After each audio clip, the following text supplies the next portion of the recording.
मैं हूं आपके साथ कृष्णा और आज हमारे साथ हैं समाजवादी पार्टी के अमेठी जिलाध्यक्ष राम उदित यादव जी हैं। और अभी इनको एक महीना पहले समाजवादी पार्टी से अमेठी का जिलाध्यक्ष बनाया गया है, नई जिम्मेदारी मिली है। और जिस तरह से अमेठी में समाजवादी पार्टी का जो रिकॉर्ड रहा है, जब से समाजवादी पार्टी का गठन हुआ है उस 2012 तक समाजवादी पार्टी विधानसभा यहाँ पर 4 विधानसभा सीटें हैं। 2012 तक समाजवादी पार्टी एक भी विधानसभा सीट नहीं जीत पाई थी। 2012 में समाजवादी पार्टी यहाँ से 3 विधानसभा जीती थी और 2017 में 1 विधानसभा सीट जीती थी, जिसमें 2 विधानसभा सीट का उसको घाटा हुआ था। तो राम उदित जी को फिर एक बार नई जिम्मेदारी मिली अमेठी को, और ये कांग्रेस गढ़ माना जाता है और कांग्रेस गढ़ है ये अमेठी। तो अमेठी में आप किस तरह से समाजवादी पार्टी को आगे ले चल रहे हैं?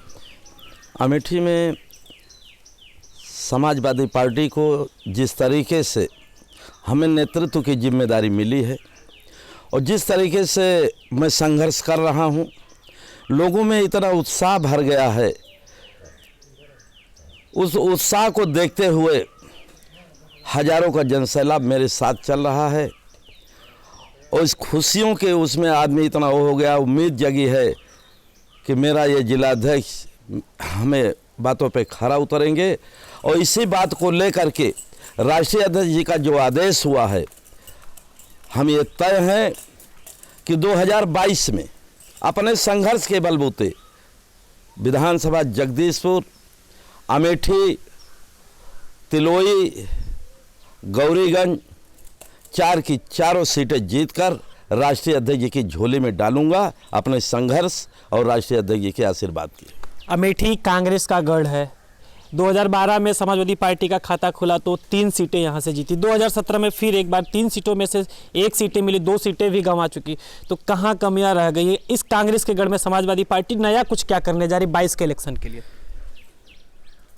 समाजवादी पार्टी सबसे बड़ा नया काम यह किया, जो संगठन उन्होंने बनाया है। इसके पहले यहाँ संगठन नाम की चीज़ नहीं थी। जब से राष्ट्रीय अध्यक्ष जी की यह जिम्मेदारी हमको मिली, तब से अपने आप उत्साह दिखाई दे रहा है कि आने वाला 2022 सबसे बड़ा सर्वोपर होता है संगठन। और संगठन जिस तरीके से जो है मेहनत कर रहा है, जनता में उत्साह फैला है। इस कांग्रेस के गढ़ में यह तय है कि 4 की चारों सीटें जीत करके 22 में राष्ट्रीय अध्यक्ष अखिलेश यादव जी को मुख्यमंत्री बनाने का संकल्प लिया हूं और मुख्यमंत्री के रूप में मैं देखना चाहता हूं। इस वक्त जो वर्तमान सरकार की जो नीतियाँ चल रही है, खासतौर पे बेरोजगारी, किसान आंदोलन चल रहा है, तो इसको लेके आप क्या कहेंगे और खासतौर अमेठी में क्या देख रहे हैं आप? वर्तमान सरकार की जितनी ही बुराई की जाए उतने कम है। आज जो समय है इस बीजेपी सरकार की, चाहे वो मेरा किसान हो, चाहे छात्र हो, चाहे नौजवान हो, सारे लोगों को बर्बाद कर दिया इस बीजेपी सरकार ने। और मेरा ये देश कहा जाता है, ये प्रदेश कहा जाता है और नारा भी दिया जाता है कि जय जवान जय किसान। लेकिन आज इस सरकार जिस तरीके से अपनी बेशर्मी पे उतर आई है कि मेरे किसान का बेटा बॉर्डर पे शहीद हो रहा है और मेरा किसान भी बॉर्डर पे शहीद हो रहा है, ऐसे सरकार को धिक्कार है। नैतिकता के आधार पे इस्तीफा दे देना चाहिए सरकार को। रात में मेरा किसान गाय और बछवा जो है रखाता है, खेत की रखवाली करता है। ये स्थिति हो गई है कि किसान फसल से भी बर्बाद है और जो स्थिति बनी है इस देश से, किसान को एकदम बर्बाद कर दिया इस सरकार ने। एक पुरानी कहावत है कि जाके पाँव न फटी बेवाई, वो का जाने पीर पराई। ये मेरा जिस तरीके से यूपी का जो है मुख्यमंत्री, इसके कभी पाँव में न बेवाई फटी है न परिवार है।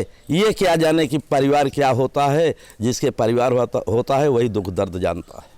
चुनाव की 22 के चुनाव की तैयारियां लगभग शुरू हो गई। अखिलेश जी लगातार पश्चिमी में भी, रामपुर में 2 दिन पहले साइकिल यात्रा रोड शो किए, उसके बाद कासगंज में किसान महापंचायत कर लगातार एक अलग माहौल समाजवादी पार्टी क्रिएट करने की कोशिश कर रही है।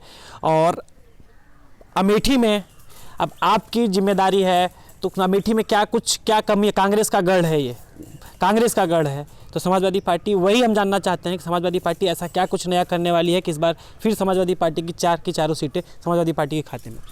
सबसे बड़ी बात यह है, समाजवादी पार्टी राष्ट्रीय अध्यक्ष जी जो संघर्ष के समय इस समय निकल पड़े हैं, ये तय है कि राष्ट्रीय अध्यक्ष जी का संघर्ष और जनपद के कोने कोने में जिस तरीके से लोगों में उत्साह अपने आप स्वयं जाग गया है, अमेठी के इस गढ़ में कांग्रेस इस समय से बहुत पीछे है और लड़ाई केवल हमारी आमने सामने भाजपा और सपा की है। लेकिन मैं बताना चाहता हूं कि नई सपा है, नई हवा है। जिस तरीके से युवाओं में जोश है, किसानों में जोश है, अधिवक्ताओं में जोश है, ये देख करके दिशा जो है डिसाइड करती है कि 2022 में अखिलेश 351 नहीं 380 सीटें लेकर के उत्तर प्रदेश में सरकार बनाएंगे, यही हमारा वादा। अमेठी कितनी सीटें दे रही, लास्ट सवाल आपसे, अमेठी कितनी सीटें दे रही है अखिलेश यादव? अमेठी की जिले की चारों सीटें अमेठी में जो है अखिलेश यादव को मिल जाएंगी और ये मेरा वादा है कि जीत के देंगे। जिस तरह से अखिलेश यादव पश्चिमी यूपी में लगातार एक मुहिम किसान आंदोलन को लेके और रोजगार नौजवान छात्रों को लेकर लगातार एक मुहिम चले, लगातार समाजवादी पार्टी 22 के चुनाव के लिए तैयार हो चुकी है और अमेठी के जिलाध्यक्ष का साफ तौर पे कहना है कि 22 में समाजवादी पार्टी 351 की जगह 380 सीटें लाने का दावा कर अमेठी से जो कांग्रेस का गढ़ मानी जाती है, यहाँ से 4 की 4 सीटें समाजवादी पार्टी के खाते में जाने की बात कर रहे हैं।